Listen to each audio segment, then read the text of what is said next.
చేసినటువంటి దైవజనులు బాబీ గారికి, చిన్న వయసులో మా అందరికంటే చిన్నవాడైనా కానీ యూట్యూబ్ను ఓరెత్తిస్తూ సవాలు విసురుతూ, నేను కూడా చూస్తూ ఉంటాను అప్పుడప్పుడు, సవాలు విసురుతూ ఈ అంచె దినాల్లో, ఈ భయంకరమైన దినాల్లో దేవుని పరిచర్యలో రోషము కలిగి దేవుని వాక్యాన్ని ప్రకటిస్తున్నటువంటి తమ్ముడు ఆనోక్ గారికి నా ప్రత్యేకమైన వందనాలు తెలియజేస్తూ ఉన్నాను. అద్భుతమైన సంగీతాన్ని అందిస్తున్నటువంటి యాకోబు గారికి, అలాగే మా ప్రశాంత్ కూడా చాలా బాగా వాయిస్తున్నారు.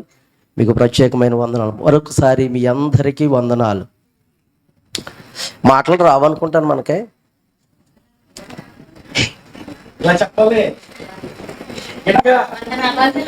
అడిగి చెప్పించుకుంటున్నట్టు ఉంటుంది. మేము నమస్కారానికి సంస్కారం, అది మా ప్రశాంత్ చెప్పాడు. అది గనుక మాట్లాడకుండా ఉంటే ఎలా కుదురుతుంది? నేను గమనిస్తున్నాను. మా బాబీ గారు వాక్యం చెప్తుంటే, అడుగుతుంటే బుర్రకాయలు ఊగుతున్నాయి కానీ నోట్లోంచి మాట్లాడలేదు. అప్పుడు అర్థమైంది పొద్దున్న ఇదే పరిస్థితి, ఇప్పుడు పరిస్థితి అంటే అయ్యగారు మీరు ఉపవాస కోటాలు కాదు, ఉజ్జీవ కోటాలు ఇడితేనే మాట్లాడతారు వీళ్ళు. దేవునికి స్తోత్రం. గనుక మేము అడుగుతూ ఉన్నప్పుడు మీరు స్పందిస్తూ ఉంటే ఇంకా మాలో దేవుని ఆత్మ బలంగా పనిచేస్తుంది. అద్భుతమైనటువంటి సాక్ష్యాన్ని మీ దైవజనులు సంఘమును గురించి చెప్పారు.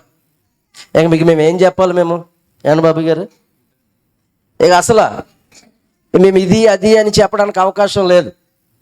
గనుక సంఘాన్ని గూర్చి, సంఘమును గూర్చి అటువంటి అద్భుతమైన సాక్ష్యం వినడం ఇదే మొదటిసారి నేను. నువ్వు కూడానా? మా సంఘం అలా కాదండి, మా సంఘం ఇది పరిస్థితి అని దైవజనులు చెప్పారంటే మీరు ఏ స్థితిలో ఉన్నారు ఒకసారి నేను ఆలోచించగలను. దేవునికి స్తోత్రం, హల్లెలూయా. ఉదయం సమయం ఇచ్చారు కానీ నాకు ఇప్పుడు సమయం ఇవ్వలేదు. నా ఇష్టం, అంతా నా ఇష్టం. అవునండి పాస్టర్ గారు, వదిలేశారు. మరి నేను ఎప్పుడు వదిలితే అప్పుడు. నాకు ఇప్పుడు ఒకటి గుర్తు వస్తుంది. కుర్రోడికి బైకుని పాస్టర్ గారికి మైక్ ఇవ్వకూడదట. కనుక నాకు సమయం ఇవ్వలేదు కనుక మైక్ ఇచ్చారంటే, కుర్రోడికి బైక్, పాస్టర్ గారికి మైక్ ఎందుకు ఇవ్వడదంటే కుర్రోడు బైక్ ఇస్తే నెమ్మదికి వెళ్ళడు. ఆడే ఇష్టం, ఎక్కడికే అంటాడు కానీ ఎక్కడికో పోతాడు. మరి పాస్టర్ గారికి కూడా మైక్ ఇస్తే సమయం ఇవ్వకపోతే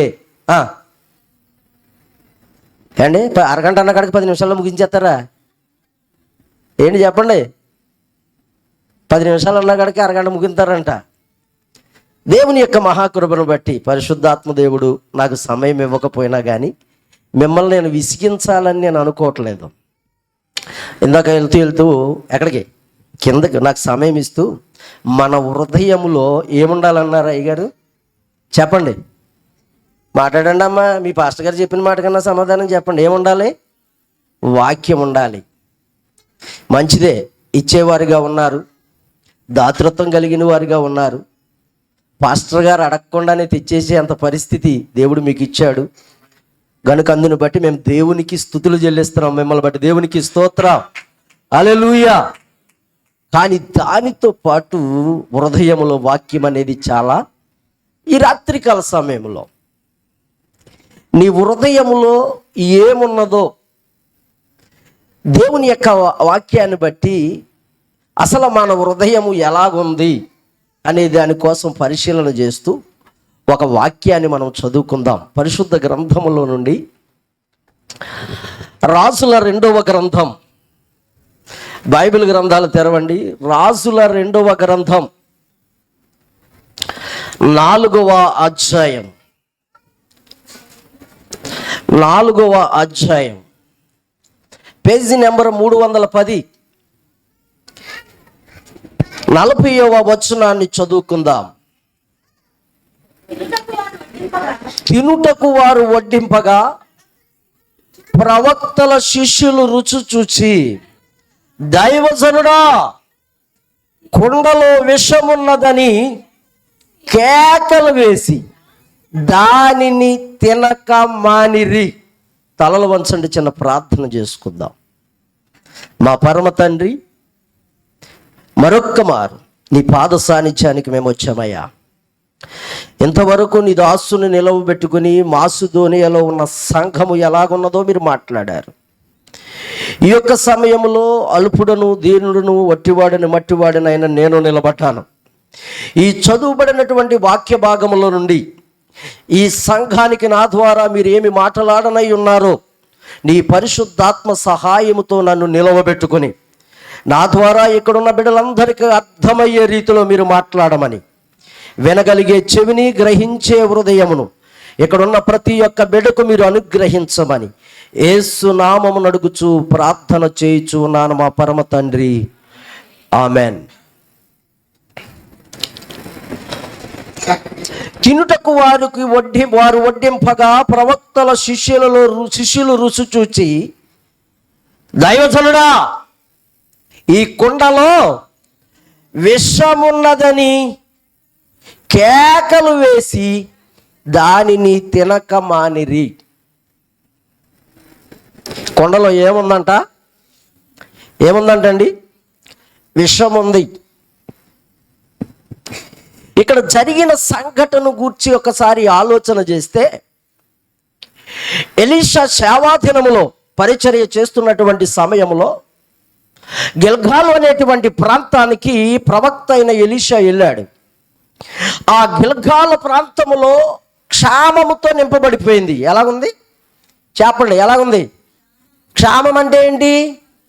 కరువు. క్షేమము అంటే అదేంటండి? దానికి దీనికి ఒక అక్షరమే తేడా. క్షేమము అంటే ఏంటి? ఆ పదమే మర్చిపోయారు. ఉత్తరాలు రాసినప్పుడు పైన హెడ్డింగ్ పెట్టేవారు, క్షేమము అని హెడ్డింగ్ పెట్టేవారు. మేము ఏదైనా వాక్యం రాసుకుంటే, ఏదైనా మేము రాయాలంటే ఇప్పుడు ప్రైజ్ ది లార్డ్ అని పెడుతున్నారు, అవునా కదండి? అప్పుడు ఉత్తరం రాసినప్పుడు పైన హెడ్డింగ్ ఏంటంటే క్షేమము. అంటే క్షేమం అంటే నేను బాగుగా ఉన్నాను అని అర్థం. క్షామము అంటే కరువు, శ్రమ, ఇక్కట్లు, ఇబ్బందులు, ఇవన్నిటినీ. కరువు మరి ముఖ్యంగా ఏంటంటే కరువు. ఆ గిల్గాలు ప్రాంతం అంతా కరువుతో నింపబడిపోతే ఆ ప్రాంతానికి ప్రవక్త అయినటువంటి ఎలీషా వచ్చాడు. ఎలీషా వచ్చి చూసినప్పటికి వాళ్ళందరూ ఆకలితో అలమటించుకుపోతూ ఉంటే ఎలీషా అన్నాడు, ఒక పెద్ద కుండ ఒకటి పెట్టి ఆ కుండలో కూర వండుదాం, వెళ్ళి కూరాకులు కోసుకురండి అని పంపించాడు. ఏం పంపించాడు? శిష్యులను పంపించాడు, కూరాకులు కోసుకురండి అని. కూరాకులు కోసుకురమ్మంటే ఎవరికి తీసుకొచ్చిన కూరాకులు అంటే ఏమేమి ఆకులు వండుదాం మనం? డాక్టర్లు ఇప్పుడు అందరూ చెప్తున్నారు, మంత్రి సత్యనారాయణ గారి దగ్గరికి వెళ్తే ఆకులే తినండి తప్ప, ఆకులు అలవలు అలయ్యే తినండి తప్ప ఇంకేమంటాడు తెలుసా? కారం వేసుకోకండి, నూనె వేసుకోకండి, ఉప్పు వేసుకోకండి అంటాడు. ఆకులు, చాలా ఆకులు. ఇప్పుడు ఆకులు తినట్లేదు మనం ఈ దినాల్లో. దీర్ఘాయుష్కార్త అర్ధాయుష్ అయిపోయిందంటే కారణం ఏంటో తెలుసా? ఆకులు తినడం మానేసాం మనం. ఏం తినడం మానేసాం? మాట్లాడండి అమ్మా.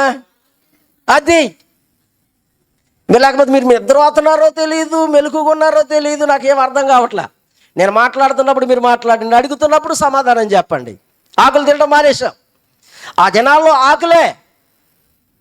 ఇందాక ఉదయకాల సమయంలో మధ్యాహ్న కాల సమయంలో దైవజనులు చెప్పారు కదా, దానియేలుకి వాళ్ళకి మీకు ఏం కావాలని, మాకు మాంసాహారం రాజు తినే భోజనం వద్దు, మాకు ఏం కావాలన్నారు? శాకాహారం, మాకు ఆకులు, అలముల, పలముల, పళ్ళు ఏమైనా ఉండి పెట్టండి రా బాబు, అయ్యే తింటామన్నారు. ఈ ఎలీషా గారు వచ్చి, మీరు వెళ్ళి మీ ఆకలి తీర్చడానికి కూర వండుకుందాం, వెళ్ళి పెద్ద కుండోటి పెట్టండి, ఆ కుండలో మీరు కూరాకులు కోసుకురండి అంటే అన్ని ఆకులు కోసుకురావచ్చు. కూర ఏం ఆకులు అయితే వండుకుంటారు అన్ని ఆకులు, అవునా కదండి? చెంచల కూర, బెచ్చల కూర, తూటు కూర, చెప్పండి, తోటకూర, గోంగూర, ములగాకు, ఏమండి? అవునా కదా? మా చిన్నప్పుడు మా అమ్మ ఏం కూర లేకపోతే మా అమ్మగారు, ఒరే నాన్న పప్పుని తోటకూర వండుకుందాం రారని చేలుగట్లు బోధుల దగ్గర తీసుకెళ్ళేది. లేత తూటుకూర ఇప్పుడు ఎవరన్నా తిన్నారా?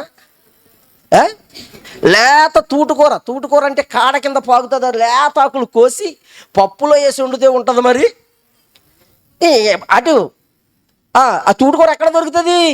బోధుల్లోనే దొరుకుతుంది. ఇలా పోయారు ఇలా అక్కడికే. చిలక తోటకూర ఎక్కడ దొరుకుతుంది? కొబ్బరి తోటలో దొరుకుతుంది. అయితే ఇటువంటి మనకేం తెలియదు. అంతా అప్డేట్, ఫాస్ట్ ఫుడ్ సెంటర్ మనదంతా కూడా ఇప్పుడు అంతా కూడా, అవునా కదండి? ఇందాక అయ్యారు చెప్పారు కదా, ఇప్పుడు నేను పెరుగన్నం పెడతాను. నేను మధ్యాహ్నం పలవ పెట్టారన్నారు కానీ ఆయన పలవ పెట్టేశారు. ఇంక మీకేం ఎక్కుతుంది ఇప్పుడు? ఇది కూరలతో పెడతాను ఇప్పుడు భోజనం మీకు. నేను ఏ కూరలండి? అయ్యగారు పలవ పెట్టారు. ఇప్పుడు నేను అంతా నాన్ వెజ్ పెట్టారు అయ్యగారు. ఏంటి నాన్ వెజ్ పెట్టారు? ఇప్పుడు నేనేంటి వెజిటేరియన్కి వెళ్తున్నాను, నేను ఆకుల పాలనలోకి వెళ్తున్నా. ఇలాగ ఆకులు కోసుకురమ్మని పంపితే ఎవడ పట్టుకాడు వెళ్ళిపోయాడు శిష్యులు. వెళ్ళిపోయి ఎవడు ఆకులు ఆడు కోసుకొస్తా మొత్తం అంతా కూడా కోసుకొస్తుంటే అందులో మహా తెలివైనోడు ఉన్నాడు. తెలివైనోడు అని ఎందుకు అంటున్నానంటే, అందరూ కోసుకొస్తున్నారు ఆ ఆకుల పేర్లు అంటే అడిగి తెలియదు. ఆడెళ్ళి కారు ద్రాక్ష ఆకులు కోసుకుని వచ్చేసాడు. దాన్ని కొనమేరకక ఏం కోసుకొచ్చేసాడంటండి, ఆడు కోసుకొచ్చేస్తే ఇంకెవరికి చూపించలేదు. అందరూ వేసేస్తుంటే ఈడు కూడా కనబడకుండా వేసేసాడు. ఒకవేళ చూస్తారా ఇదేంటంటావు రాని బాధతో ఎవడన్నా ఏమని అంటాడని కనబడకుండా వేసేసాడు. అర్థమవుతుందా? ఆ రాజ్యాన్ని పరిపాలిస్తున్న రాజు తన ఇంట్లో పెళ్ళి అవుతుందంట కొడుక్కి. ఒరే,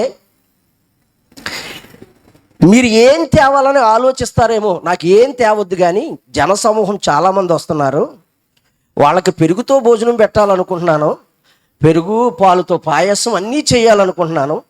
ప్రతి ఒక్కరు కూడా 1 లీటర్ పాలు ఎట్టరండి అన్నాడట. ఏమట్టరామన్నాడంట?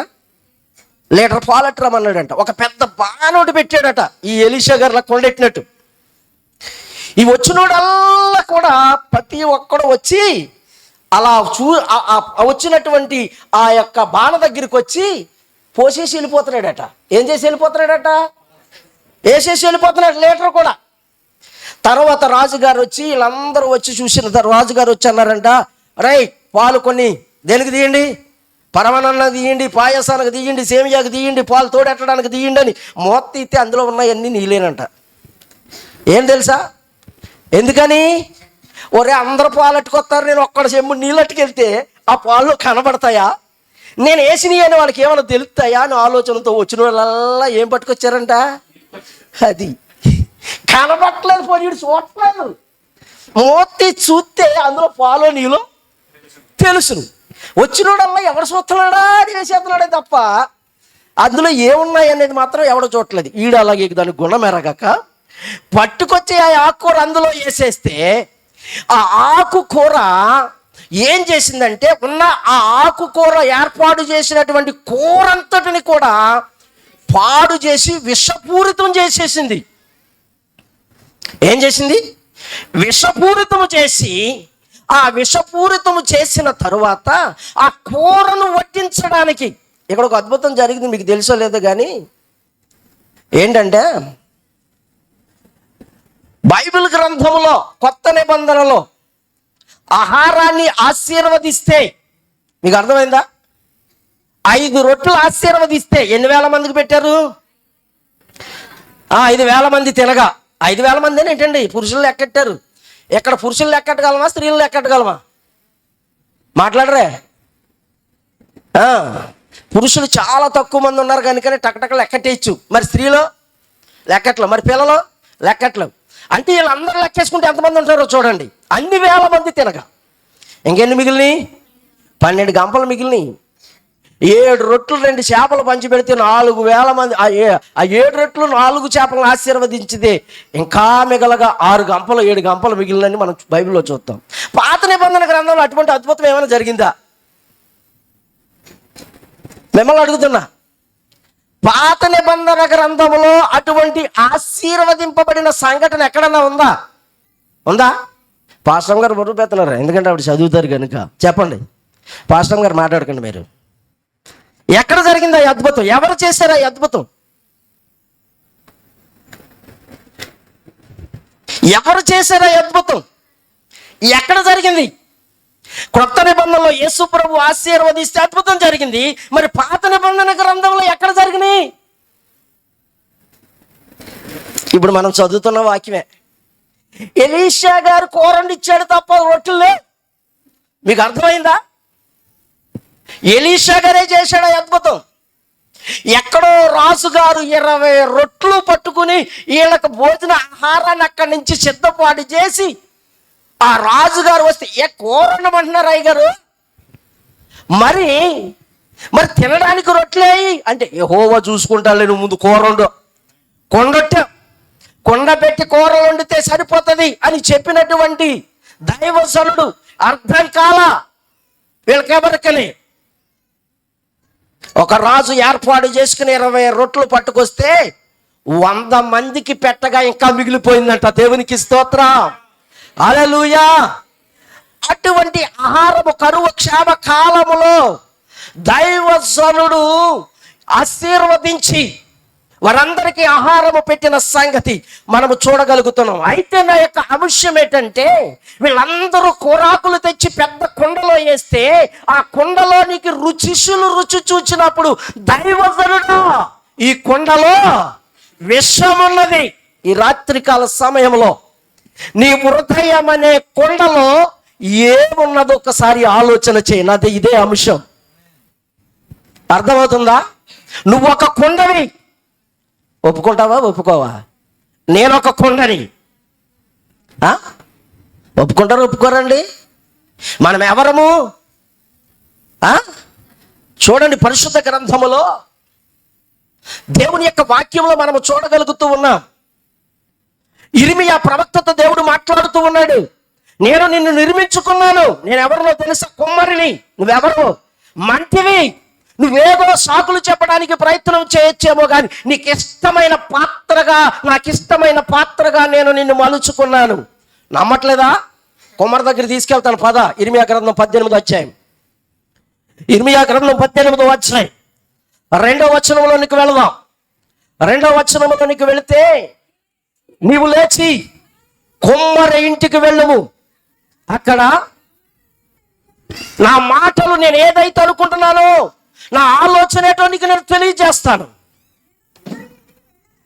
ఇర్మియా అంటున్నాడు, నేను కుమ్మరి ఇంటికి వెళ్ళగా వారు తన సారి మీద పని చేయొచ్చు ఉండేను.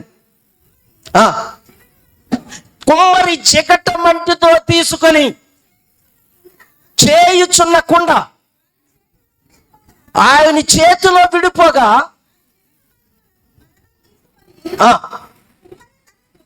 చాలు ఇంకా చాలా చదవకదులే. తన చేతిలో విడిచిపోగా కుమ్మరి మరలా తీసుకుని అచ్చకట మందును కలిపి తనకిష్టమైన పాత్రనుగా మలుచుకొనడా అని అడుగుతూ ఉంటాడు. విడిపోయింది కదా అని విడిచిపెట్టేవాడు కాదు. ఆ కుండలో విషం ఉన్నది కదా, పారబోసేయండిరా, పడేయండిరా, కుండను బద్దలు కొట్టండిరా అనేవాడు కాదు. నీ పాడైపోయినటువంటి నీ జీవితాన్ని, ఈ కొండ బ్రతుకు ఏంటంటే మనము చెప్పండి, మనం కొండనా? కుమ్మరింటికి వెళ్తే మనం ఆయన కుమ్మరి, మనం ఎవరము? పాత్ర. కుమ్మరి ఓ కుమ్మరి జగతుత్పత్తి దారి జిగట మన్నైనా నా వంక చల్లగా చూడుమయ్యా, చల్లగా చూడుమయ్యా. హల్లెలూయా. ఆటలో ఉన్నాయినా. ఇప్పుడు మీ బ్యాండ్ వాళ్ళతో నాకు చాలా పని ఉంటుంది, నాకు సమయం కూడా ఇవ్వలేదు కనుక అటు ఇటు పాటలు ఉంటాయి, ఇటు వాక్యం కూడా ఉంటుంది. మీరు నిద్రపోవడానికి వీల్లేదు. కుమ్మరి తన ఇంటికి తీసుకుని వెళ్ళినప్పుడు ఆ కుండ పగిలిపోతే ఏ రీతిగా మరలా ఏ రీతిగా సరి చేస్తాడో ఆయన పరమ కుమ్మరి. మనం ఎవరము? మంటిమి. మంటి అయిన ఘటమైన మనలను, మంటి ఘటములైన మనలను ఆయన నిర్మించి ఆయనకిష్టమైన పాత్రలుగా మనలను చేసుకొని ఆ పాత్రలో ఆయన తన వాక్యమును ఉంచాలి. నిన్ను ఆయనకిష్టమైన బిడ్డగా చేసుకోవాలని ఆయన ఇష్టపడుతూ ఉన్నాడు. అయితే ఆనాడు ఎలీషా పెట్టించినటువంటి కుండలో వారు వేసినటువంటి ఆకుకూరలలో తయారైన కూరలో విషమున్నది. ఈ రాత్రికాల సమయంలో దేవుని బిడ్డగా పిలువబడుతున్న నీవు, క్రైస్తవుడుగా క్రైస్తవురాలుగా పిలువబడుతున్న నీవు, వాక్యములో వెతుకుతున్న నీవు, వాక్యాన్ని వింటున్న నీవు, దేవుని బిడ్డను అని చెప్పుకుంటున్న నీవు, ఇచ్చట్లో ముందున్న నీవు, నీ హృదయం అనే కుండలో ఏమున్నది పరిశీలన చేసుకో. నీ హృదయం అనే కొండలో వాక్యం అనేటువంటి ఆ పదార్థము లేకపోతే ఈ కొండంతా, ఈ దేహమంతా కూడా ఏమైపోతుంది చెప్పండి? పాడైపోతుంది. నీకు ఆయన ఇష్టమైన పాత్రగా ఆయన చేసుకోవాలని ఆలోచన చేస్తూ ఉన్నాడు. ఆయనకి ఇష్టమైన పాత్రగా, కొండగా ఉండాలనుకుంటున్నాడు. నువ్వు అనుకో, కొండవు అనుకో. నేను ఎవరినని చెప్పండి? ఏమండి? కొండ. ఇది ఏ కొండ అంటే తోలు కొండ. ఏ కొండ? తోలు కొండ. కొండలు ఎప్పుడైనా చూసారా? ఇప్పుడు కొండలు ఎప్పుడైనా చూసారా అంటే కొత్త వాళ్ళని అడగాలి. ఇంతకుముందు పెద్దోళ్ళు, అమ్మగారు, తల్లిగారు, పెద్ద ఆవిడ ఇక్కడ నాకు ఎదురుకుండా కనబడుతున్నారు. ఇందులో వండివారమ్మా మీరు వంట? కొండలేనా? సంతకెళితే ఏం కొనేవారు? మట్టి కొండలు కొనేవారు. కొనేటప్పుడు కూడా ఏం చేసేవారో తెలుసా? టిక్ టిక్ టిక్ టిక్ అని దెబ్బేసేవారు, సిటికేసేవారు. ఎందుకని? అది గట్టికొండ, ఓటుకొండ. ఓటుకొండ సౌండ్ వేరే వస్తుంది, గట్టిగా ఉన్న కొండ వేరే వస్తుంది. ఆ సౌండ్ను బట్టి కొనేవారు.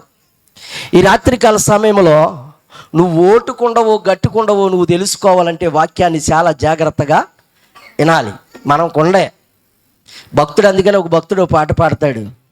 గత కాలమంతా నిన్ను కాచిన దేవుడు ఈరోజు నిన్ను ఎంతో దీవించెను. గత కాలమంతా నిన్ను కాచిన దేవుడు ఈరోజు నిన్ను ఎంతో దీవించెను. నీ మనసి స్తోత్రము చెయ్యి, నీ మనసి చెయ్యి, ప్రార్థన చెయ్యి. గత కాలమంతా నిన్ను కాచిన దేవుడు నిన్ను ఎంతో దీవించెను.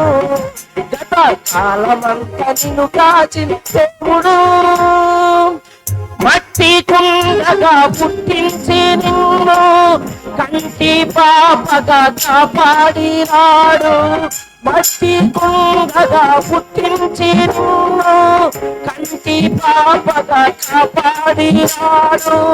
అందాలెన్నెన్నో ఎక్కించినాడు, అందరితో నిన్ను మెప్పించినాడు. అందాలెన్నెన్నో ఎక్కించినాడు, అందరిలో నిన్ను మెప్పించినాడు. నీ మనసి చెయ్యి, స్తోత్రము చెయ్యి, నీ మనసి చెయ్యి, ప్రార్థన చెయ్యి. హల్లెలూయా. ఎలా పుట్టించాడంటే మనల్ని మట్టి కొండగా. నువ్వు మట్టి కొండగా ఉంటున్నావో గట్టి కొండగా ఉంటున్నావో ఆలోచన చెయ్యి. ఈ కొండలు దైవజనుడా, ఈ కొండలో విశ్వమున్నది. ఈ కొండలో, నీ హృదయం అనే కొండలో ఏమున్నదో ఒకసారి ఆలోచించు. మానవ హృదయ కొండలో 3 రకాలైనటువంటి విష పదార్థాలు ఉన్నాయి. ఆ 3 రకాల విష పదార్థాలు చెప్పి నా వాక్యాన్ని ముగించేస్తా. అయ్యారు సమయం ఎలాలంతే. 3 రకాలైనటువంటి ఈ కొండలో దేవుడు ఏర్పాటు చేసుకున్నటువంటి ఈ యొక్క దేహం అనేటువంటి హృదయం అనే కొండలో ఈ 3 రకాలైనటువంటి విషములు ఉన్నాయి. నీ హృదయంలో ఉన్నాయో లేవో చూసుకో. ఉంటే దాన్ని తీసేసుకో, లేకపోతే దేవుని సన్నిధిని ఇంకా బలపడడానికి ప్రయత్నం చేయి. పరిశుద్ధ గ్రంథముల నుండి ఈ హృదయం అనే కొండలో విషం ఉన్నదేంటో తెలుసా? ఈ హృదయములో దేవుని యొక్క వాక్యం అంటుంది, హృదయము నిండిన దానిని బట్టి పెదవులు మాటలాడును. ఏం నిండిన దాన్ని బట్టి అంట? హృదయము నిండిన దానిని బట్టి పెదవులు మాట్లాడతాయట, నోరు మాట్లాడునంటున్నారు. కనుక ఈ హృదయం అనే కొండలో నోరు మాట్లాడుతూ ఉందంటే ఏ మాటలు ఉన్నాయో ఈ రాత్రికాల సమయంలో నువ్వు ఆలోచన చేయి. పరిశుద్ధ గ్రంథములో, సామెతల గ్రంథం 4వ అధ్యాయం 23-24 వచనములో చెబుతూ ఉన్నాడు, మూర్ఖపు మాటలు నీ నోటికి రానియత. నీ కొండలో విషం ఉన్నదంటే నీ నోటిలో మూర్ఖపు మాటలు ఉన్నాయని అర్థం. ఏమున్నాయి? మూర్ఖపు మాటలు. శపితమైన మాటలు. గుడిలోనేమో పరిశుద్ధులం, గుడిలోనేమో భక్తిపరులం, గుడి బయట ఏమో మాట్లాడండి. ఎక్కడేం మాట్లాడరు. అల్లెలు ఈ చెప్పమంటే చేతులు లేకో, అమ్మ ఏంటమ్మంటే అడగరు. కానీ బయటికి వెళ్ళి ఎవరితోటన్నా కానీ ఏదైనా కులాల కాడ చూడాలా? ఏం చూడాలా? మాట్లాడరే. ఎక్కడ చూడాలా? కుళాయిల కాడ చూడాలా? మామూలుగా ఉండదు. కుళాయి దగ్గర మంచి వారావోరిగా బిందెలతో యుద్ధం జరుగుతూ ఉందంట. ఎవరితోటి? కుళాయిల దగ్గర బింది తగిలి ఆ బింది ఈ బింది సొట్లాడిపోతున్నాయి. మామూలు కాదు. విశ్వాసి అవిశ్వాసి. ఎవరండి? విశ్వాసి అవిశ్వాసి దెబ్బలాడుతుందంట. ఎంతలో పాస్టర్ గారు సువార్తకు బయలుదేరి వెళ్తున్నారు. పాస్టర్ గారు దారంటా వెళుతుంటే చూస్తే అవతలని చూసింది విశ్వాసి. అబ్బో, గుళ్ళో మంచి ప్రార్థన పర్రాలు, గుళ్ళో మంచి భక్తి పర్రాలు, పాస్టర్ గారి దగ్గర అమ్మో ఈవిడ ఇంత యథార్థవంతురాలా అనుకునేటువంటి స్థితి. కానీ అక్కడ యుద్ధం జరుగుతుంటే అప్పుడు వరకు అన్య భాషలు వచ్చినాయి. ఏ భాషలు వచ్చినాయి? అన్య భాషలు వచ్చినాయి. పాస్టర్ గారిని చూడగానే బస మారిపోయింది. అవతలావుడు మరీ విపరీతంగా హృదయం నిండిన దాన్ని బట్టి మాట్లాడుతూ ఉంటే పాస్టర్ గారిని చూడగానే ఏది ఏమైనా కానమ్మా దేవునికి స్తోత్రం, మీ అప్పకు స్తోత్రం, మీ అమ్మకు స్తోత్రం, మీ బాబుకు స్తోత్రం అంటుందట. ఆవిడికి మతి లేదంట అవతలావిడికి. ఈ స్తోత్రాలు ఏంటి? ఇప్పుడు వరకు తిట్టిన తిట్లేండి, బూతులేండి, ఇప్పుడు మారిపోయింది ఏంటంటే ఇది కొత్త బూత్ అనుకుని మీ అమ్మకు స్తోత్రమే అంటుందట, మీ అప్పకు స్తోత్రమే అంటుందట. మామూలుగా కాదు. ఏంటి ఆవిడ ఎదుటనేది అదే కదండి. ఈ ఆడలతో ఎలా ఉంటుందో తెలుసా? ఇద్దరు చాలా చక్కగా ఉంటే గుసగుసలు మాట్లాడుకున్నారనుకో, వీళ్ళ ప్రేమ సంతోషం మామూలు సంతోషం కాదు. ఈ ఊళ్ళో ఉన్నాయన్నీ ఆవిడ చెప్పేసుకున్నది, ఆవిడలో ఉన్నాయి నీడు చెప్పేసుకుని మేమిద్దరం కలిసే ఉంటాం అనుకో. వీళ్ళిద్దరు మధ్యకి కానీ ఒకళ్ళు వచ్చి ఇద్దరు నిడిగొట్టి వీళ్ళిద్దరు రోడ్డు మీద పెట్టారా సిగరెట్లన్నీ బయటకు వచ్చేస్తాయి. మీకు అర్థమైందా? అప్పుడు బదలవుతాయి కొండల బద్దలయ్యి వస్తాయి, వారావారికి వస్తాయి. పాస్టర్ గారిని చూడగానే మారిపోతే ఏ కొత్త బుద్ధులు అనుకుని ఆవిడ తిరగ మాట్లాడుతుందంట. స్తోత్రమే అంటుందంట. మూర్ఖపు మాటలు నీ నోటికి రానియకుండా నీ హృదయం అనే కొండను చాలా జాగ్రత్తగా భద్రపరచుకో. దేవుని సన్నిధిలో ఉంటున్న నీవు, దేవుని బిడ్డగా జీవిస్తున్న నీవు, నీ హృదయం అనే కొండలో ఏముండాలి? మంచి పదార్థం ఉండాలి. కానీ విషపూరితమైనటువంటి స్వార్థపూరితమైనటువంటి తలంపులు నీలోనికి రావడానికి వీల్లేవు. ఒకవేళ వచ్చినాయా ఆ విషపూరితమైనటువంటి స్థితి నీ కొండలో ఉన్నదా? నీ నోటి మాటల చేత నువ్వే చిక్కబడతావు అంటున్నాడు సామెతల గ్రంథం 6వ అధ్యాయం 2వ వచనములో. నీ నోటి మాటల వలన నీవు చిక్కబడి ఉన్నాయి. దేని వలన అంటండి? ఎందుకని? నోరు సరిగా లేదు. నోరు సరిగా ఉంటే ఊరు మంచిది అవుతుందంట. నోరు మంచిదైతే ఊరు మంచిది అవుతుంది. నీ నోరే సరిగా లేదు. నా ప్రియమైన దేవుని బిడ్డలారా, నాకు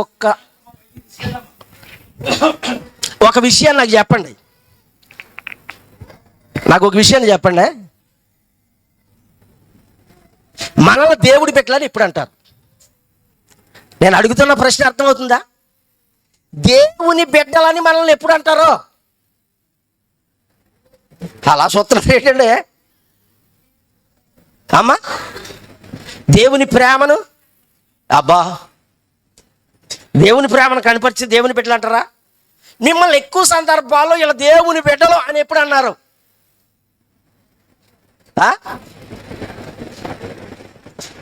అలా చూస్తారు ఏంటి అని చెప్పమంటారు. ఇంకా ఎందుకు వచ్చిన బాధ?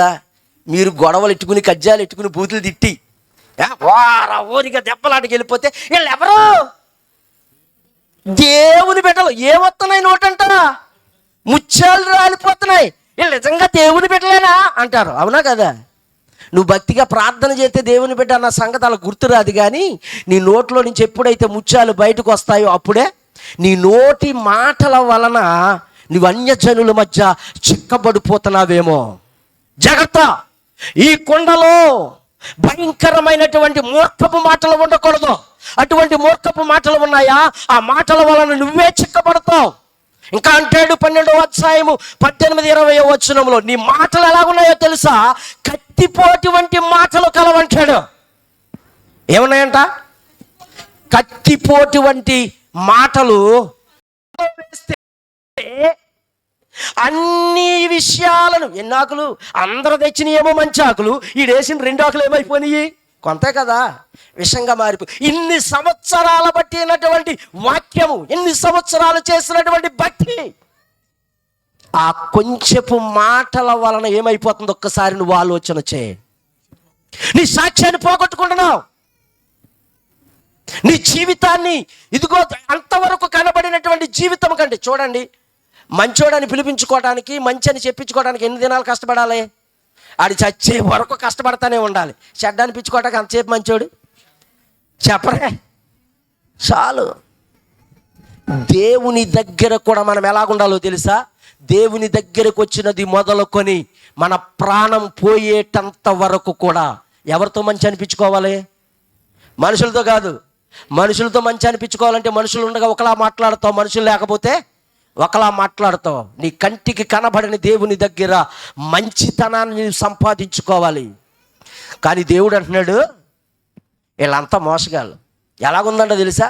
మత్తయి రాసిన సువార్త 13వ అధ్యాయము 15వ వచనములు అంటాడు, ఈ ప్రజలు, తీసిన వాళ్ళు త్వరగా చదవండి, ఈ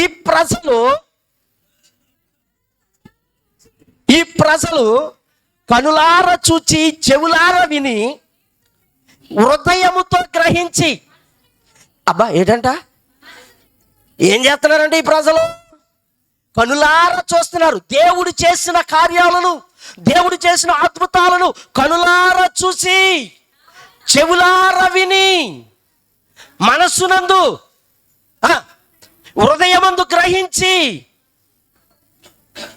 ఏది మొక్కలు ఏది, నేను ఏటమాసం కైమ కొట్టిస్తున్నాను ఏంటి చెప్పండి? వాక్యాన్ని చదవండి, చదివాళ్ళు.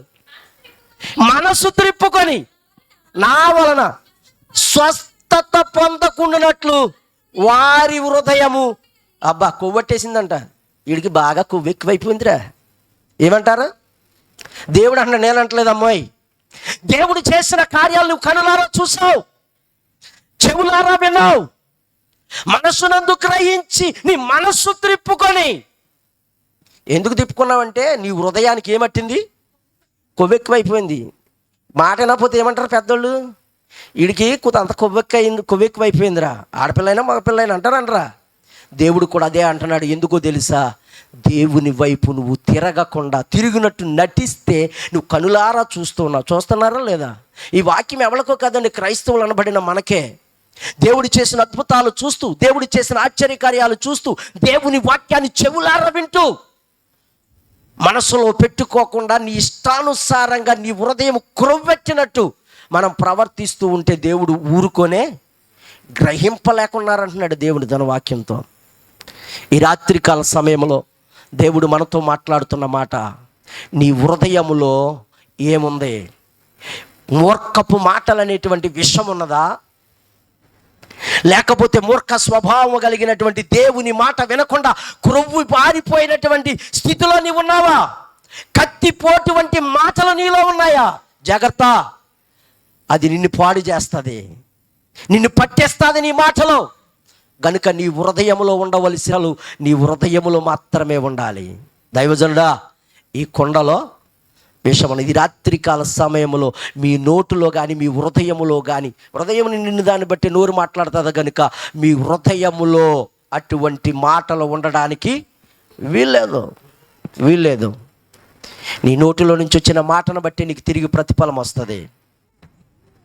జాగ్రత్త. నీ మాటలు నీ హృదయాన్ని, నీ ఆత్మీయ జీవితాన్ని, నీ ఆత్మీయ పరిస్థితిని మార్చేస్తుందేమో చూడు. విషం ఏం చేస్తుంది చెప్పండి? విషం చేసే పని ఏంటి? చంపేస్తుంది. నువ్వు చస్తావు. జాగ్రత్త. చావకుండా ఉండాలంటే మొట్టమొదటిగా నీ నోటిలో నుంచి, నీ హృదయంలో ఏ మాటలు ఉన్నాయో ఆలోచన చేయి. రెండో విషయం, చాలు ఇంకొద్దమ్మా, అయిపోయింది. మొదటి మాట అయిపోయింది. ఈ కొండను పాడు చేసేది ఏంటి చెప్పండి? హృదయంలో ఉన్నటువంటి మూర్ఖపు మాటలు, మూర్ఖపు స్వభావము, కత్తిపోటు వంటి మాటలు. ఆ మాటల వల్ల నువ్వు పాపంలో పడతావు. అర్థమైందా? నిన్ను మంచి అనిపించాలంటే నీ నోట్లో నుంచి వచ్చిన బూతులు తిట్టినోడు మంచోడు అంటారా, లేకపోతే మంచి మాటలు పలికిన వాళ్ళు మంచోళ్ళు అంటారా? మిమ్మల్ని అడుగుతుంటా. ప్రతిదానికి గొడవకి వెళ్ళిపోతున్నాను అనుకోండి, నేను ఏమంటారు? మాట్లాడరండి అంటారా కదా. నా మాటను బట్టి, నా పరిస్థితిని బట్టి, నా వ్యక్తిగత స్థితిని బట్టి, నా నోటులో నుంచి వచ్చే మాటలను బట్టి నన్ను లెక్క కడుతూ ఉంటారు. కనుక నిన్ను కూడా అదే పరిస్థితి, దేవుని బిడ్డగా ఉన్న నీవు నీ నోటులో నుంచి వచ్చే మాటలు ఎలాగున్నాయో ఆలోచన చేయి. నిన్ను పాడు చేసేదిగా ఉండకూడదు, నిన్ను నాశనం చేసేదిగా ఉండకూడదు. విషము చంపేస్తుంది, నిన్ను చావుకు తీసుకెళ్లేదిగా ఉండకూడదు. ఇక్కడ చావుకు కాదు, ఇక్కడ ఎప్పుడైనా చస్తాం. అక్కడ సావకుండా ఉండాలంటే నీ నోటులో దేవుని మాటలు, నీ మాటలు నాకు దొరకగా నేను వాటిని భుజించుతున్నట్లు ఇర్మీయా భక్తుడు. నువ్వేం చేస్తున్నావు? దేవుని మాటలు దొరకగా మనము భుజించేవారుగా. యెహెజ్కేలు అంటాడు, నా నోటికి తేనె కంచెను, జుంటె తేనె దారుల కంచెను మధురముగా ఉన్నాయంటాడు. నువ్వు నేర్చుకోవలసినవి అవి, నీ నోటులో ఉండవలసిన దేవుని మాటలు. అంతే తప్ప ఈ హృదయం అనేటువంటి కొండను పాడు చేసే విషపూరితమైన, నిన్ను చంపేసే మూర్ఖపు మాటలు కాదు. మాట వలన నాశనం అయిపోతావు, జాగ్రత్త. నీ హృదయమును, నీ కొండలో మూర్ఖపు మాటలు ఉండడానికి వీల్లేదు. రెండోది, నీ హృదయములో పాపము నిన్ను విషపూరితంగా మార్చేస్తుంది. ఏం మార్చేస్తుంది? పాపము. జాగ్రత్త. నీ పాప జీవితాన్ని, నీ హృదయాన్ని నిన్ను నాశనం చేసేదిగా కనబడుతూ ఉంది. పరిశుద్ధ గ్రంథములో యోహాను రాసిన సువార్తలో మనకు కనబడుతున్నటువంటి విషయంలో మనము ఆలోచన చేయగలము. దానికంటే ముందుగా ఒక మాట మనం చూడాలి. విషపూరితముగా పాపము వలన తన జీవితాలను విషపూరితంగా మార్చేసుకున్నటువంటి పరిస్థితిని మనం చూడగలం. బైబిల్ గ్రంథంలో సంసోను అనేటువంటి ఒక వ్యక్తి మనకు కనబడుతున్నాడు. మనందరికీ తెలుసు. ఎవరండి? సంసోను. ఎవరా వ్యక్తి? దేవుని చిత్తము చేత, దేవుని ప్రణాళిక చేత, దేవుని దర్శనము ద్వారా, వాగ్దానము ద్వారా పుట్టినటువంటి వ్యక్తి. మానవుకు, మనోరమ్మకు వృద్ధాప్యమందు దేవుడిచ్చినటువంటి బిడ్డ, వరపుత్రుడు. మంగళకత్తి అయినా వేయడానికి లేదన్నాడు. చేసిన పనేంటి? దేవుని చిత్త ప్రకారంగా ఎదుగుతూ ఉన్నటువంటి సమయంలో ఏం చేశాడు ఆయన? మనకు తెలుసు కదా. సంసోను చరిత్ర. సంసోను ఎంతమందికి తెలుసు అండి? ఇక్కడ అందరికి తెలుసు కదా. మాట్లాడరే, అందరికి తెలుసు. ఎలా ఉంటాడు? మిమ్మల్ని అడుగుతుంటండి. తెలుసున్నారు కదా. సంసోను ఎలా ఉన్నాడు? నన్ను అడిగితే నేను చెప్తాను, నాకు తెలుసు. చాలా పెద్ద పొడుగు జుట్టు ఉంటుందండి ఆయనకి. ఎలా ఉంది? చాలా పెద్ద పొడుగు జుట్టు ఉందండి. ఇప్పుడు 6 ప్యాక్ అంటున్నారు కదా. మామూలుడికి 12 ప్యాకులు ఉండి ఉంటాయి. ఎన్ని ప్యాకులు ఉండి ఉంటాయి? చాలా బలంగా ఉంటాడండి. చాలా ఎత్తర మనిషి అండి. ఏంటి పాస్టర్ గారు, మీరు మిమ్మల్ని అడుగుతుంటే చెప్పట్లేదు కనుక నేను చూశాను కనుక చెప్తున్నాను. అంటే పరిశుద్ధ గ్రంథంలో రాయించింది అదే. దేవునికి స్తోత్రం. అటువంటి సంసోను పాపములో పడి నాశనం అయిపోయాడండి. ఎందులో పడి నాశనం అయిపోయాడు? ఏ పాపంలోని? చెప్పండి. స్త్రీ అనేటువంటి వ్యామోహములో పడి. పాపం అంటే ఏంటో కాదు. మధ్యాహ్నం చూసాం కదా, ఏసేపు పాపములో పడకుండా పారిపోయాడు. సంసోను అయితే దేవుడు ఏర్పాటు చేసుకున్నటువంటి ఒక పవిత్రముగా, లేకపోతే ఒక బలమైన వాడుగా, తన జనాంగాన్ని రక్షించేవాడిగా, ఒక యుద్ధ సూర్యుడిగా ఉండాలని కోరుకుంటుంటే ఒక పాపం ఆయనలోనికి వెళ్ళి మొత్తం విషపూరితం చేసేసింది. పాపం చేశాడండి. న్యాయాధిపతుల గ్రంథం 16వ అధ్యాయం 1వ వచనం. తరువాత సంసోను గాజాకు వెళ్ళి వేశ్యనొకతను చూసి ఆమె యొద్ద చేరెను. ఎవరిని చూశాడంట? వేశ్యనొకతను చూసి ఆమె యొద్దకు చేరాడట. మనోడు ఎక్కడికి వెళ్తే అక్కడే పడిపోతున్నాడు.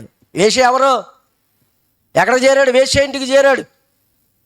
ముందేమో యవన వయసులేమో ఫిలిస్తీన్ల దేశానికి వెళితే అక్కడ అమ్మాయిని చూసి ప్రేమించాడు అని బాగుందనుకుంటే, ప్రేమించిపోయి అమ్మ నేను అక్కడ చూశాను అంటే, ఒరే మన వంశం కాదు, మన పరిస్థితి కాదు, మన విధానం కాదు, మన జనాంగము కాదు, మన దేవుని బిడ్డలు కాదు అంటే, నాకు ఏమి లేదు, నాకు ఆ అమ్మాయి నచ్చింది, ఇస్తావా సత్తావా అన్నాడు. అంతే. తప్పక వెళ్ళాడు, చేశారు. కానీ అది దేవుని చిత్తం. ఎందుకంటే అక్కడ బైబిల్ అంటారు వాళ్ళు దేవుని చిత్తము ఎరుగక అని సంసోను కోసం మాట్లాడుతూ ఉంటాడు. అయిపోయింది అక్కడ సంసోను చరిత్ర మనకు చాలా తెలుసు. తర్వాత ఏమైందంటే ఎప్పటికప్పుడు వాళ్ళ ఫిలిస్తీన్ల మీద యుద్ధానికి రేపడానికి ఎప్పుడు సిద్ధంగానే ఉన్నాడు. ఆ తర్వాత అంతా ఆ స్టోరీ అంతా మనం చదవక్కర్లొద్దు, కానీ ఒక సమయంలో వాళ్ళ నుంచి తప్పించుకోవడానికి ఎక్కడికి వెళ్ళాడు? వేశ్య ఇంటికి వెళ్ళాడు. వేశ్య ఇంటికి వెళ్ళిన తర్వాత తలదాచుకోవడానికి వెళ్ళాడు, పాపం చేయడానికి వెళ్ళాడో తెలియదు, కానీ దేవుని యొక్క వాక్యాన్ని బట్టి అక్కడ చేశాడో లేదో మనకు బైబిల్లో రాయబడలేదు, కానీ ఆ యొక్క స్థలమునకైతే ఎవరు రారని ఇల్లు ఉండొచ్చు బహుశా. ఇల్లు కానీ అక్కడికి వచ్చాడన్న సంగతి తెలియగానే సంసోను దారబంధాలు లాక్కుని ఇటు వెళ్ళిపోయాడు. ఏంటంట గుమ్మాలను పట్టుకుని వెళ్ళిపోయాడు. ఆయన అక్కడతో వదిలేశాడంటే మరలా ఇంకో అమ్మాయిని చూసి ప్రేమించాడండి. ఎవరిని? దెలీలా. ఎవరావిడా చెప్పండి? ఆవిడ వృత్తి ఏంటి? ఎవరు చెప్పారు మీకు? ఎవరు చెప్పారండి? దెలీలా వేశ్య కాదు. వేశ్యని అక్కడ రాయలేదు. ఇక్కడ వేశ్య ఇంటిలో ఉన్నాడంతే. అక్కడికి వెళ్ళిన తర్వాత అమ్మాయిని చూసి మోహించెను అనంత తప్ప ఆమె వేశ్య అని రాయలే. ఫిలిస్తీన్ల దేశంలో ఎలాగైతే ఆ ఫిలిస్తీన్ల కుమార్తెను ప్రేమించాడో, ఆ ఫిలిస్తీన్ల కుమార్తె కోసం ఎలాగైతే వారితో యుద్ధం చేశాడో, అదే రీతిగా దెలీలాను ప్రేమించాడు, మోహించాడు. కనుకే తన రహస్యాన్ని బట్టబయలు చేసి ఆమె దగ్గర చెప్పుకున్నాడు. వేశ్యకి ఎవడన్నా సిగరెట్లు చెప్తాడేంటి? బైబిల్లో లేదు దెలీలా వేశ్య అని. ప్రభునందు ప్రియమైన దేవుని బిడ్డలారా, అంతగా ప్రేమించాడు. ఎంతగా ప్రేమించాడంటే తన సీక్రెట్ అంతా కూడా బయటెట్టేశాడు. అంతగా చెప్పాడు, ఇంతేనా నువ్వు నన్ను ప్రేమిస్తా, ఇంతకంటే నువ్వు నన్ను ఎక్కువ ప్రేమించలేదా? ఎన్నిసార్లు అబద్ధం చెప్పాడు దెలీలాకి? ఎన్నోసార్లు. అంత స్టోరీ చెప్పడానికి లేదు, కానీ అన్నిసార్లు మోసం చేసిన ఇసుకిత్తుంటే ఏమండి వేషే ఇసుకిత్తుంటే ఉంటాడు ఎవడన్నా? వచ్చేస్తాడు కదా, నువ్వేంటి అంటాడు. కానీ అంతగా ప్రేమించాడు దెలీలాని. దెలీలా కూడా అంతగానే ప్రేమించింది. కానీ నువ్వు చెప్పకపోతే, నువ్వు తెలుసుకోకపోతే నేనేం చేస్తామన్నారు? వాళ్ళు చంపేస్తామన్నారు. నిన్ను, నీ కుటుంబాన్ని కూడా చంపేస్తామన్నారు. పాపంలో పడిపోయాడు సంసోను. అరే ఇది దేవునికి ఇష్టం లేదు, నేను మొదటి దెబ్బ తిన్నాను, రెండో దెబ్బ తిన్నాను, మూడో దెబ్బ నేను తినకూడదు అనేటువంటి ఆలోచన లేకుండా తన హృదయములో పాపముతో నింపబడిపోయి దేవుని చిత్తాన్ని కాకుండా పాపానికి చోటిచ్చాడు గనుక పట్టబడ్డాడు సంసోను. ఈ రాత్రికాల సమయంలో దేవుడు నీతో మాట్లాడుతున్నాడు. ఈ వాక్యం ద్వారా మనందరితో మాట్లాడుతూ ఉన్నాడు. జాగ్రత్త, దేవుని బిడ్డలను అనుకుంటున్నావేమో, నీవు ఎక్కడ ఏ పాపములో ఎవరికీ తెలియనటువంటి రహస్యమైన పాప కార్యములలో నువ్వు పడిపోతున్నావేమో ఒకసారి ఆలోచన చేయి. భర్తకు తెలియకుండా భార్య, భార్యకు తెలియకుండా భర్త ఏ స్థితిలో ఉంటున్నారో ఆలోచన చేయి. ఎంత భయంకరమైన పరిస్థితి అండి. మీరు చూసారో లేదో యూట్యూబ్లోని వాట్సాప్లోని, మన ఇద్దరం సెల్ఫీ తీసుకుందాం రా అని తీసుకెళ్ళిందట. ఎవరు? భార్య. సెల్ఫీ తీసుకుని రమ్మంటే వెళ్ళి బాగుంది కదా అని బ్రిడ్జి దగ్గరికి వెళ్ళి ఇలా తీసుకుంటే సెల్ ఫోన్ కింద పడేసి ఆ 2 కాళ్ళు అట్టుకుని తీసి పడేసిందట. పడిపోగానే ఇటు మాత్రం బ్రిడ్జి నుంచి కిందకు పడిపోయాడు. పడిపోగానే ఫోన్ తీసుకుని, అత్తయ్య గారు, మావయ్య గారు, ఇదిగోండి మేము సెల్ఫీ తీసుకోవడానికి తీసుకున్నామండి, మీ అబ్బాయి గారికి మొదట్లో పడిపోయి నాకు ఏ సెల్ఫీ ఆటలేదండి. మామూలు యాక్షన్ కాదు, అర్థమైందండి. వాళ్ళు ఏడుస్తున్నారట, గోల పెడుతున్నారు. వాళ్ళ అయ్యి బాబు నా కొడుకు పోయాడు. ఇప్పుడు వెళ్ళి గబగబ వెళ్ళి పోలీస్ స్టేషన్లో రిపోర్ట్ ఇచ్చింది. ఎవరో నా భర్త పడిపోయాడని కేకలేసి ఆ ఫోన్ తీసుకుని వెళ్ళిపోయి పోలీస్ స్టేషన్లో అయ్యి బాబు నా భర్త పడిపోయాడని సెల్ఫీ తీసుకుంటేనని. వీడు పడ్డవాడు నీటిలో పడకుండా ఎక్కడో దెమ్మట్టుకుని వేలాడుతున్నాడు అంట. వీడు ఏమట్టుకుని వేలాడుతున్నాడా? దెమ్మట్టుకుని వేలాడుతుంటే కింద నుంచి కేకలేస్తున్నాడు, రే నన్ను రక్షించండి, నేను పడిపోయిన రక్షించండి అంటే నలుగురు అందరూ. ఈవిడ వెళ్ళిపోయింది. ఇంకా నటించేసిన మహానటి. ఎవరండి అది? మహానటి. మామూలు కాదు. సీరియల్ చూసిన తర్వాత అమ్మో తక్కువ అంచనా వేయకూడదా? వాకింగ్ గుర్తుండదు కానీ మనకి సాయంత్రం మొగలి రేకులు అనగానే ఇప్పుడు ఏం జరుగుతుంది? మాట్లాడండి.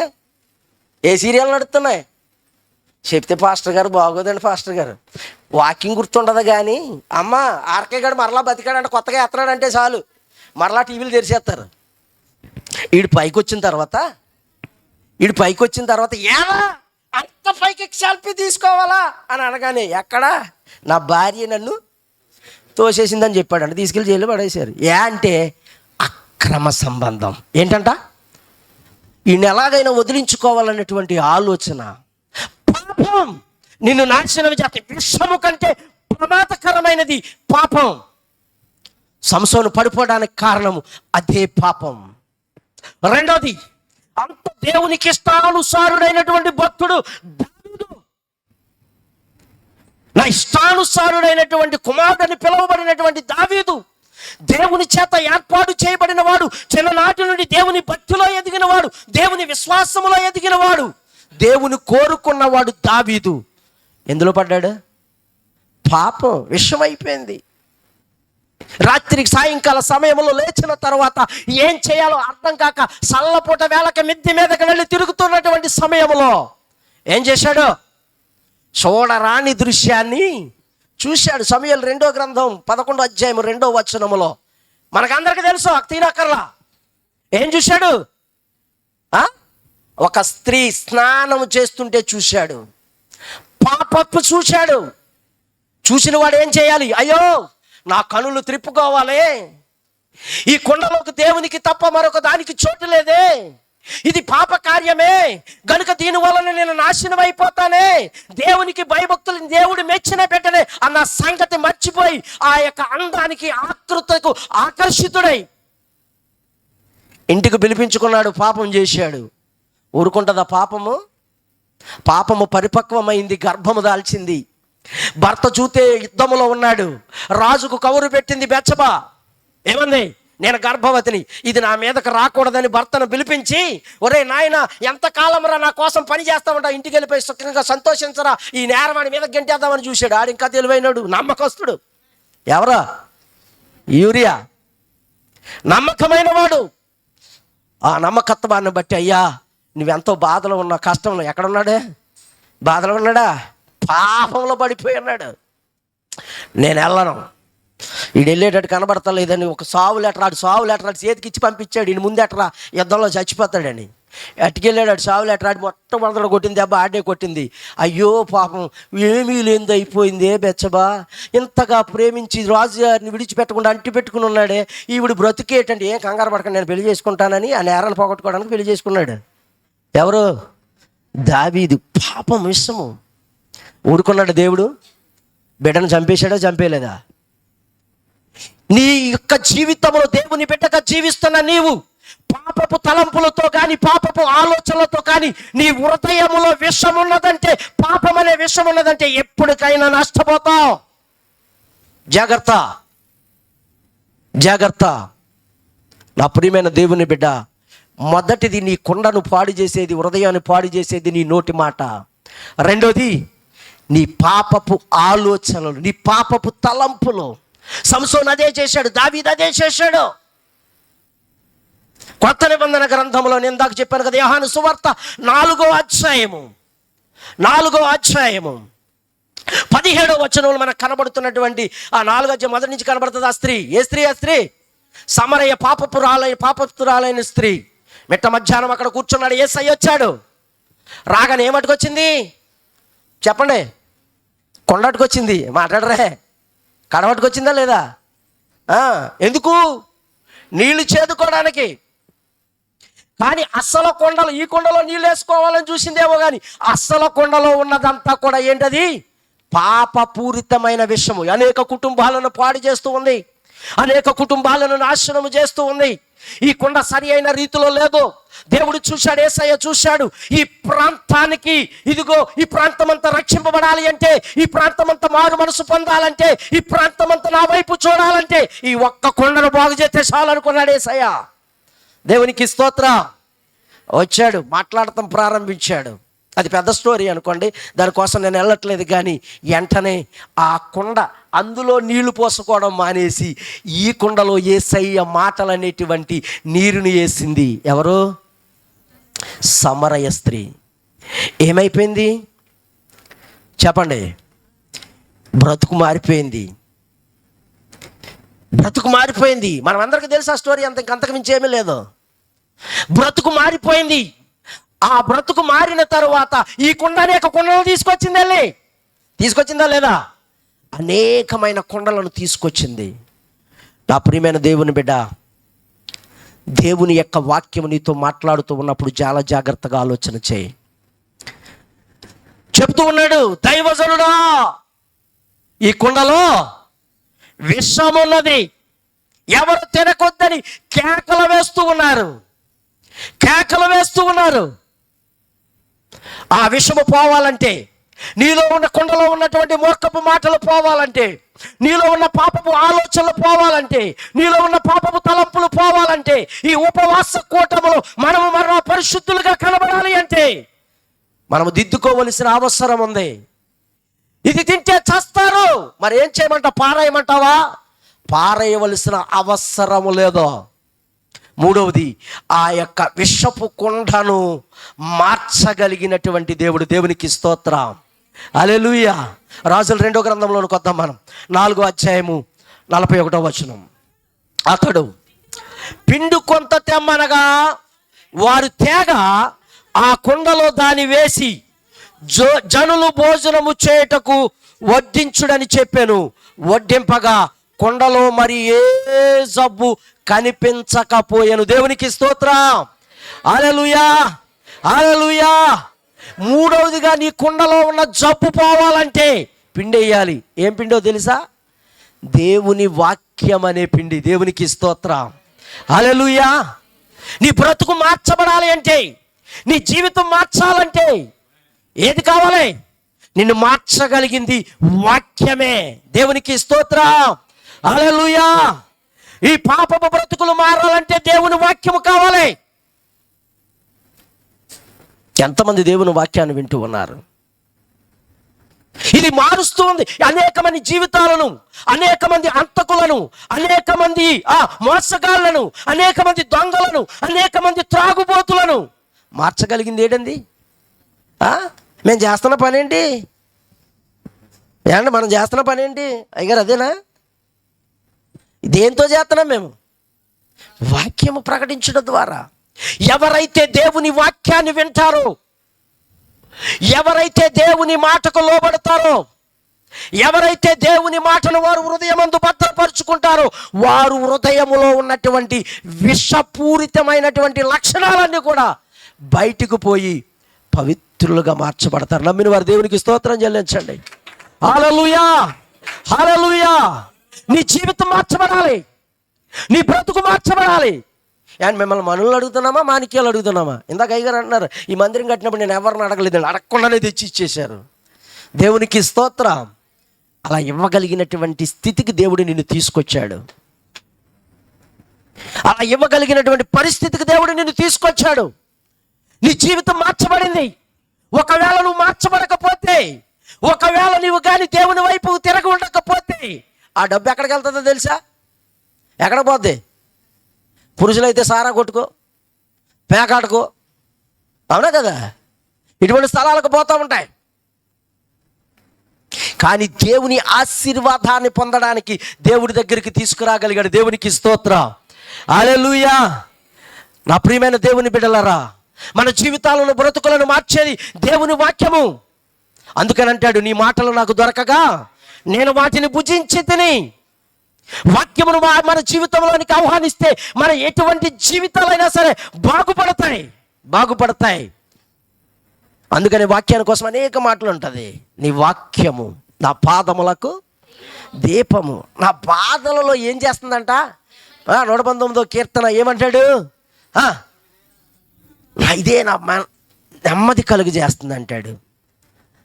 9వ చరణంలో అంటాడు, 119వ చరణంలో అంటాడు, యవనస్తులు ఇటువంటి పాపములు అయితే పట్టబడి పాపములు నశించిపోతుంటే యవనస్తులు దేని చేత తమ నడతను శుద్ధి చేసుకుందరనగా నీ వాక్యమును బట్టియే కదా అంటాడు. వాక్యము మనలో బాగు చేస్తుంది, వాక్యం మనలో పవిత్రులు చేస్తుంది. ఈ పిండి, ఆ దైవజనుడు వేసే పిండి అంటే తెలుసా? దేవుని వాక్యము. దేవుని వాక్యము. జాగ్రత్త సుమి, నీ హృదయములో ఉన్నటువంటి, నీ కుండలో ఉన్నటువంటి జీవితము, ఆహారము లేకపోతే లక్షణాలు విషపూరితముగా ఉన్నాయేమో ఒకసారి ఆలోచన చేయి. ఈ భయంకరమైన దినాల్లో, ఈ అంచె దినాల్లో, ఈ అపాయకరమైనటువంటి దినాల్లో నీ బ్రతికి ఎలాగుందో ఒకసారి ఆలోచన చేయి. నీ బ్రతికి ఎలాగుందో ఒకసారి ఆలోచన చేయి. పేరుకు మాత్రం క్రైస్తవులమే, పెండ్లకు మాత్రం మాట్లాడరే, పెండ్లకు మాత్రం అన్యులు. మొత్తం అయినట్టు పెళ్ళి ఏం చేయాలి? క్రైస్తవ జీవితం ఎలాగుందో ఒకసారి ఆలోచన చేయి. యాకోబు దగ్గరికి, ఇషాకు దగ్గరికి యాకోబు వచ్చాడు. స్వరము చూస్తే, చెప్పండి, మాట్లాడండి అమ్మా, స్వరము చూస్తే యాకోబుది, తడిము చూస్తే అర్థమవుతుందా? స్వరము చూస్తేనేమో యాకోబుదే, కానీ తడిము చూస్తే క్రైస్తవ జీవితం అలాగుంటే విషపూరితం అయిపోతే. తడిమి చూస్తే యాషావు, స్వరము వింటే యాకోబు. నిన్ను తడిమి చూస్తే అన్యుడవు, నీ స్వరము వింటే క్రైస్తవుండవు. తడిమి చూస్తే యాషావు, స్వరము వింటే యాకోబు. నిన్ను తడిమి చూస్తే అన్యుడవు, నీ స్వరము వింటే క్రైస్తవుండవు. వేషధారి ఓ వేషధారి, నీ బ్రతుకంతా మార్చుకోవా. వేషధారి ఓ వేషధారి, నీ బ్రతుకంతా మార్చుకోవా. నీ బ్రతుకంతా మార్చుకోవా. హల్లెలూయా.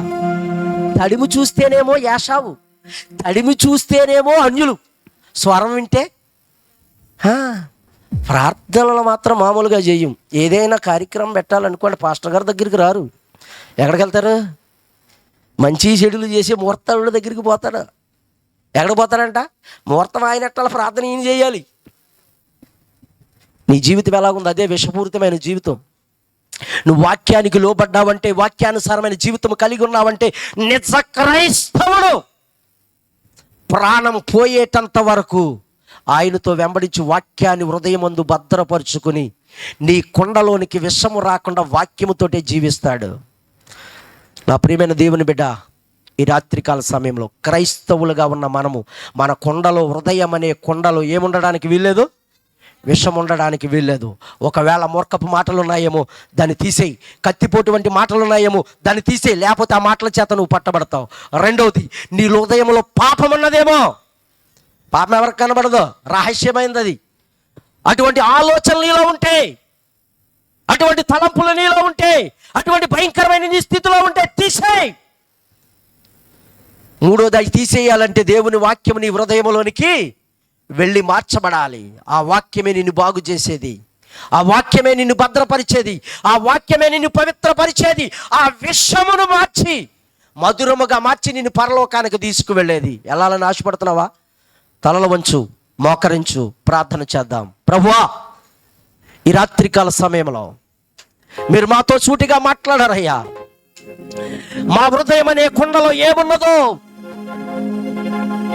నాయన మాకు తెలుసు, నీకు తెలుసయ్యా. నీ హృదయం అనే కుండలో ఏమున్నదో నీకే తెలుసు, మరెవ్వరికీ తెలియదు. అందరూ మోకరించగలిగిన వారు మోకరించండి, లేచి నిలబడగలిగిన వారు లేచి నిలబడండి. ఈ రాత్రికాల సమయంలో దేవుడు అద్భుత రీతిగా ఈ మొదటి దినాన్ని, పగటకాల సమయంలో, రాత్రికాల సమయంలో దేవుడు నీతో అద్భుతంగా మాట్లాడాడు. యేసయ్యా, నా జీవితం నీకు అర్పిస్తున్నానయ్యా. నీ బిడ్డనని పిలువబడుతున్నానేమో కానీ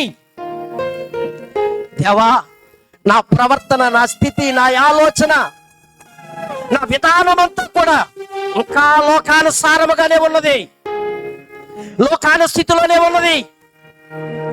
కనుక నా జీవితము యాకోబు తడిమి చూస్తేనేమో యాషావు వంటిది, స్వరము వింటే యాకోబుది. మా ప్రార్థన, మా భక్తి, మా నడక మనుషులకు కనబడుతూ దేవుని బిడ్డలుగా బ్రతుకుతున్నామేమో కానీ దేవా, ఈ లోకమైనటువంటి అన్యాచారాలమైనటువంటి విషము చేత మేము నింపబడితే నీవు అంటున్నావు, ఆ స్థితి నాకు వద్దు, ఆ స్థితి నీవు ఉంటే నేను చేర్చుకోను, అది విషపూరితం అంటున్నావు. దేవా, అటువంటి స్థితి నేను కలిగి ఉన్నానేమో, అటువంటి పరిస్థితిలో నేను జీవిస్తున్నానేమో, నీ వాక్యము ద్వారా నాతో మాట్లాడవు కనుక తండ్రి. ఇదిగో వాక్యం అనేటువంటి పిండి, వాక్యం అనేటువంటి పదార్థము నాయన అది నా హృదయంలోనికి వెళ్ళినప్పుడు ప్రభువా నేను పవిత్రంగా మార్చబడడానికి సహాయం చేయి.